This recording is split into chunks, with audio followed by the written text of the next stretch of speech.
What's up, everybody? It is DaYDreaMz. Thanks for coming back to the channel for another video. If you're new here, please hit that red subscribe button down below. We do daily videos here on the channel, and I'm excited to say that I am going to get back on the daily Clash Royale grind. I love this game so much, guys. It's right up there with Clash of Kings. I love them both equally, but this game takes a lot of skill. Like, you can only buy your way so far in this game, and that's to level 9. Level 9 troops. Once you have level 9s, it's all skill from there. And you can get level 9s without spending money, and, you know, probably like, I'd say 2 months of grinding and, like, playing all the events and stuff. It's a great game. If you don't know it, watch some videos on it. Watch my videos on it. I've already done a couple. I'll do a complete, like, newbie guide on it sometime, maybe, if you guys want. But I'm up to 3,300 trophies. I'm just going to talk to you guys as if you already know about Clash Royale, the basics. So, I'm at 3,300 trophies in Legendary Arena. This is my highest trophy count. Once I got to level 10, which was just recently, a few days ago, I went from like 3,000 to 3,100 up to 3,300, which is a big jump. Once you get in the Legendary Arena, you're playing good players all the time. So, guys, I want to show you what's helping me get my card levels up so high. So, if you guys know about these grand challenges, right now I'm 6-0 in one, and I've been doing really, really good in them. And if you look at it, that's like a magical chest at 6 wins, and they cost 100 gems, and a magical chest is like 700 or 800. So, you're getting huge value. If you're even an above average player, you're going to get huge value out of these. So I recommend playing these challenges, and if you're not that great yet and you don't have a lot of gems, do the classic challenges for 10 gems, because, you know, if you get on a streak and you get 4 or 5 wins, you're going to get some good cards out of them. This is the best way right now to up your cards. And a lot of good players in LOK right now are actually losing games, and there's something different between regular ladder play, tournament play, which I would put those two similarly together, and then challenge play. Challenge play is not only does it have 3-minute overtime like tournaments, but in tournaments you're trying to play as many games as you can in a given period of time, so you want a fast-moving deck that takes crowns quickly. In the challenge play, you've got 3-minute overtime, but you're not in a rush. You can just play at your pace, and that means that you're going to want to do defense and do counter pushes. So, the best decks, I think, are the control decks. And usually they have the Inferno or Cannon in them. They've got maybe a Miner or a Hog Rider. If you don't have the Miner, the Hog Rider will work really well. And, you know, you're basically trying to melt the Giant, melt the P.E.K.K.A., melt the Lava Hound, melt the Golem, and then go out with a counter push. And the reason I do the 3 Musketeers, I used to do it with a Giant, but I put the Inferno Tower in the Giant's place. Before I was playing this same deck, but with the Giant. And I'm going to actually go ahead and show you guys some replays, so that way I can just tell you about the deck as I play. So, let's see if I can find some of the higher trophy counts that I was playing, because I beat multiple 4K players. So this guy was at 4K, but that's not really the best replay, because I start out so bad. So this one's 4K too. 3944, close enough. So he took a tower as well. Let's go ahead and see what he's at. So that guy's only at 2775, which is still a good player. Okay, I do want to show you this one, because this guy's playing the Bowler deck, which Bowler, Rocket, Inferno, Poison, that's a serious control deck, guys. He's got 1, 2, 3, 4, the 6 most common control deck cards. The only 2 that aren't, that could be like changed around, are the Fire Spirits and the Mega Minion. So we're going to watch this. Let's just watch this. I forget what happened in this, so it's going to be a little exciting for me too. But I do win somehow. So I'm guessing I'm going to do a lot of my winning from positive elixir trades. So he's going to place the Bowler right there. Now I don't have the Inferno. I don't really have anything, so I'm cycling. I'm trying to figure out what to do. So I end up playing that, and I basically was able to turn the Bowler around for a split second, so that way I could get my Musketeers out. Now, as you can see, I'm splitting pushing, so he countered that perfectly. There's literally nothing I could do. He countered that so well, I have to take the damage. I don't know why he's mad. He's got the elixir lead, and he stopped my push as well. I'm ahead a little bit in damage, that's why he's mad. As you can see, one's down to 2, one's down to 2150, and I've only got, he's only got 1 elixir advantage on me, so he sees my pump, he's probably going to rocket it. Yep, I hate this so much. But when I saw the rocket, I knew that I'll be able to play that 3 Musketeer here very soon. So I'm waiting, and then here it comes. I'm going to counter this. Now I can drop the 3 Musketeers. Okay, no, I didn't. See, I should have dropped 3 Musketeers to get rid of that Mega Minion, but let's see what happens. So he played those terribly. Yeah, I would be mad about that too. That's very embarrassing. Now I got his tower down to 1k. And look what I did. I played my 3 Musketeers because he already used his rocket, but that was a bad play because he had the fire spirits. So I played that bad. So I'm glad I'm watching these replays because I'm noticing my mistakes. I should have just split them and stayed patient. I got aggressive there. Don't get aggressive. Play the Inferno.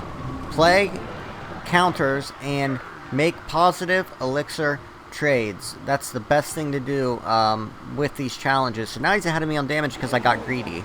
I went and used 9 elixir, which was countered by 2 elixir fire spirits. Had I split those up, I would have damage on both sides. So here comes the miner. Luckily he rocketed the left side because he knows the right side's already dead. He knows it's dead. So here I love doing this push right here. I love pushing with this stuff right here. I love pushing with the lumberjack and the miner, because the miner tanks for the lumberjack, and the lumberjack does a ton of damage, guys. So much damage. So I'm going to split these up. I'm going to send 2 to the left, 1 to the right, so that way, I mean, this guy has all the counters in my deck, too, so however I pull this out, I pull it out very, very good. So he played that perfectly. He played that great. Then he played the bowler perfectly. So, okay, now I played this great. Now I'm going to be able to take that tower, for sure. The miner's going to take that tower. I think he knew it, too. Now I've got the Inferno already down for the bowler. Now, that was a good poison by him. You know, not much I could do there, but I did tank the remaining Musketeers that I had, and he had to use Fire Spirits on that. And then I was able to get that bowler down to very low health. So now I can play the Inferno, I can relax. I can counter that with skeletons. Now he did a really good job on the Inferno by killing it with these guards, but look, I could pop those right there, and he had to rocket them, but not before I got 1,000 damage real fast. So I'm okay with that trade. I'm low in elixir, but I know that I can just play very calm. I can get the Inferno tower out, and I can make the positive trades again. So here comes the Inferno. Now what I should have done is put the skeletons and the lumberjack by the Inferno, because he's probably going to put his guards there. Okay, I did. I put the skeletons there because I thought he was going to play guards and I wanted to distract him. So we're very close in damage right now, and I'm lucky to have pulled that off right there. So he guessed right. He knew I was going to drop my 3 Musketeers there. So he did such a good job there by guessing what I was going to do. But I've got that rage-free Musketeers, and they stay alive. And then the miner's going to tank, and now I'm ahead of him in damage. And I just took out his Inferno and got 1 more shot off. So now I'm feeling pretty confident. I can play 1 more Inferno as well if I need to. So he's going to get me down real low here. But watch what I do. I knew I could just get off a few shots. I needed 2 shots from the 3 Musketeers. That's me beating like the perfect counter to my deck, you know. So that was a good one. Let me show you. Let me try to find one that's even better where I played it perfectly. Let's see what this guy's trophies are, because if they're too low, I'm not even going to show it. No, this guy's in Legendary Arena. He's a 3,200 player with 1,000 tournament cards won with a bowler deck. Bowler, Poison, Giant. So this is a very popular deck right now. We're going to watch this one too, and I'm going to show you this. So guys, if you want to play this deck, you don't need that great of cards. I mean, it does feature 2 legendaries, but listen, you could put the Hog Rider in for the Miner and the Mini P.E.K.K.A. in for the Lumberjack, and honestly, the Mini P.E.K.K.A. really is better than the Lumberjack at defense anyway. The Lumberjack's just so fast, and it's got the rage with the 3 Musketeers. I like it. So I actually didn't do that great of a job.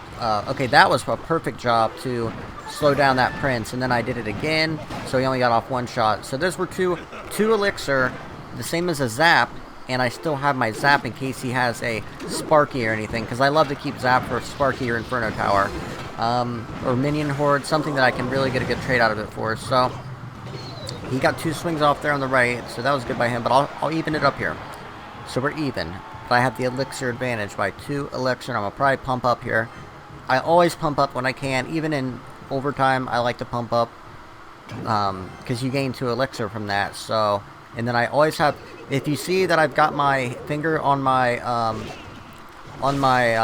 lumberjack, what I do is I keep my lumberjack right in the middle.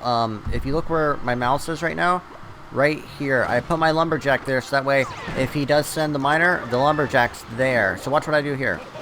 These are perfect counters, guys. Look at these counters. Then the Musketeers are going to clean that up pretty easily. That could have been fatal. That could have been a tower down, but the Ice Spirit and the Skeletons are such good counters. Now I can go in with a miner on the right. Now he's got to focus on two things. So he's freaking out. He's tossing a log on one side to save that tower. The tower on the right's done for. He is done. He has no elixir. What's he going to place? He couldn't even place anything. He had 0 elixir, so he knew he was done. And, yeah, he shouldn't even have done that. He should have just let those Musketeers do a little bit of damage so he can get the elixir back.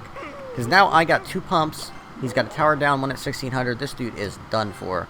I would have to really play bad to lose this one. So this is where you really could just play control, put down the Inferno Tower. But I'm gonna go for the three crown push on this one because I just I don't know, I sense weakness. But you know, actually I didn't. I played smart. Because that way, if all this goes down, I've still got an Inferno Tower to protect myself. So I made sure that I protected myself here, which was smart, because you don't need 3 crowns in this. It's not like you're getting crown chests. All you're trying to do is you're trying to win. And no matter what, you just want to win. So I placed the Ice Spirit there. That took away 3 of those Fire Spirits. So, okay, let's see what we do here. I love using Skeletons on Prince charges. Okay, I just put 2 Infernos down because we've got this in the bag. 11 seconds left. I'm just playing not to lose now. So, this is a little bit of this deck, guys. Every day I'm going to show you guys a new deck. Tomorrow, I'm going to show you guys a Lava Hound deck that I've been trying to get to know. I'm not quite as good at it as I am at this deck. This is my favorite deck right now, and I'm getting so many. We'll do live battles starting tomorrow too, and then I'll have the iPad here within the week, and once I get the iPad this week, I'll be able to record in very high quality live gameplay for this and Clash of Kings, by the way, and I am very excited for that. We're going to step the channel up to the next level. We're going to be having nice graphics on everything. It's going to be great. I'm very excited for the direction the channel is going, and I thank you guys for being here with me from day one. So I'm going to show you like the decks in my slots right now. So I got that deck. I was just testing out this deck because someone beat me with it, and it's like a control, it's like a double Prince control deck, which I thought it was pretty neat, and I did okay with it. I basically try to play Ice Spirit in every deck pretty much. I love it so much. It's like the best elixir trade in the world. You can't beat it because that with Zap will take out a minion horde. It's like using arrows on a minion horde, and it just slows down big units, and I love that. And then this is like my beatdown deck on the ladder. This is the 3 Crown Daddy deck. If I want to get my crown chest, this is the 3 Crown Daddy deck, and it's just a beatdown deck. If I can lose the tower, and as long as I keep an elixir advantage, if I get that pushed down with the Giant, Sparky, Witch, Lumberjack, and then I hit the Ice Spirit at the bridge. That's one thing I didn't get to show you guys in those replays. This Ice Spirit with the Musketeers or the Sparky, people like to counter everything at the bridge because they don't want the Sparky to go off at the bridge. They don't want the 3 Musketeers to go off at the bridge. So if that Ice Spirit's following behind them, they either can't drop anything or they're going to drop it and it's going to die because the Ice Spirit literally takes it out. So that's why I'm surprised more people don't play the log, because the log will counter the Ice Spirit before it can go off. Then you can play log and then drop your mini P.E.K.K.A. or lumberjack or whatever. So I'm going to start getting more into the strategy of this game, guys. I'm really getting into it. Luckily, they had these like $10 gold packs, so I got 100k gold twice. That's how I'm getting these legendaries and stuff. Once you get to Arena 9, you can buy legendaries in the chest probably 2 or 3 days a week. They've got a legendary in there. I still don't have the princess, man.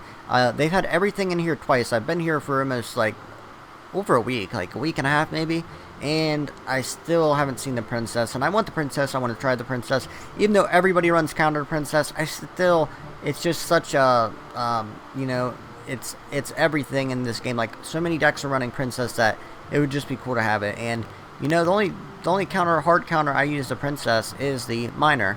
So it does do damage, and it will tear up the 3 Musketeers, so you do have to worry about the princess at all times. So if I see it's a princess deck, that's what I save the miner for. I don't even miner the pumps, I miner the princess. So thank you guys for watching. If you can, please smash the thumbs up button. Remember that teamwork makes our dream work, and I'll see you guys tomorrow with another Clash Royale video. Peace.